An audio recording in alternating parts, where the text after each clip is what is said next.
कश्मीर में धारा 370 का लागू होना ये एक ऐसा कलंक है जिसे लाख लीपापोती के बाद भी नेहरू, उसकी पार्टी और उसके खानदान के सिर से नहीं हटाया जा सकता। जब तक देश में कांग्रेस का राज रहा तब तक इसे कांग्रेस ने हाथ नहीं लगाया, क्योंकि कांग्रेस को सत्ता प्यारी थी, देश हित नहीं। अंत में जाकर इस काले धब्बे को एक राष्ट्रवादी सरकार ने भारत के दामन से धोया। आज हम आपको धारा 370 और कश्मीर मुद्दे की पूरी कहानी बताने जा रहे हैं, ताकि ये विपक्षी भेड़िए भविष्य में आपको बरगला नहीं सके। देश को आजादी मिलने के बाद रियासतों का विलय भारत में होना शुरू हुआ। आजादी के बाद देश में 500 से ज्यादा रियासतें थीं और लगभग सभी रियासतों का विलय भारत में करवा लिया गया था।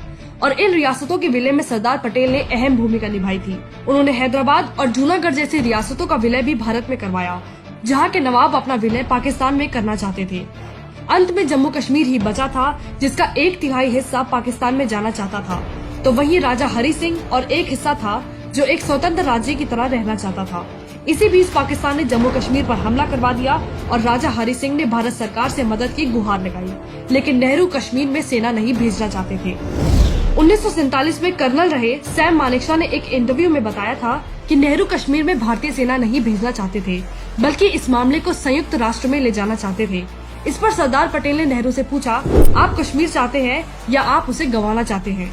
नेहरू ने कहा, निस्संदेह मैं कश्मीर चाहता हूँ। He said, Jawaharlal, do you want Kashmir or do you want to hand it over? He said, of course Kashmir is ours now.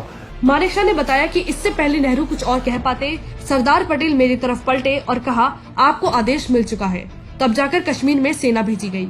Before he could issue orders, Sardar Patel said, you have received your orders. लेकिन बीच में युद्ध विराम करके नेहरू ने एक और बड़ी गलती की और कश्मीर के आधे हिस्से पर पाकिस्तान का कब्जा हो गया।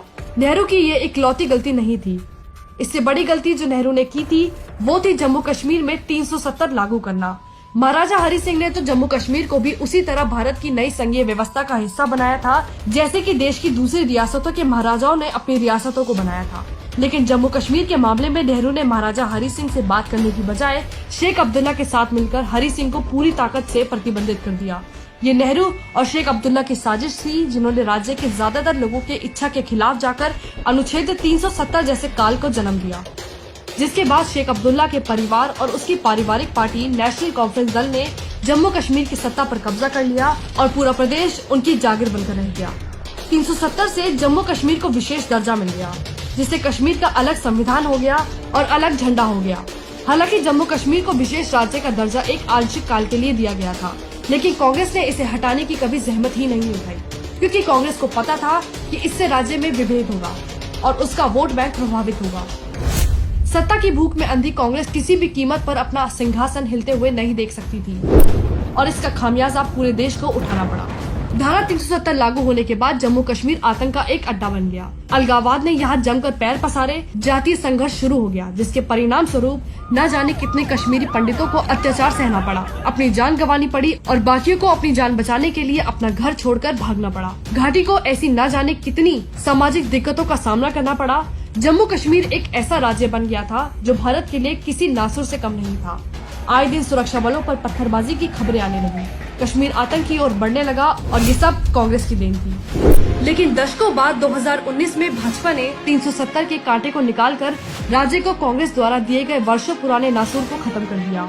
घाटी में खुशियों और विकास की नई लहर उठी, आतंकवाद की घटनाओं में कमी आई। घाटी के कुछ जिले तो आतंकवाद से पूरी तरह मुक्त हो गए।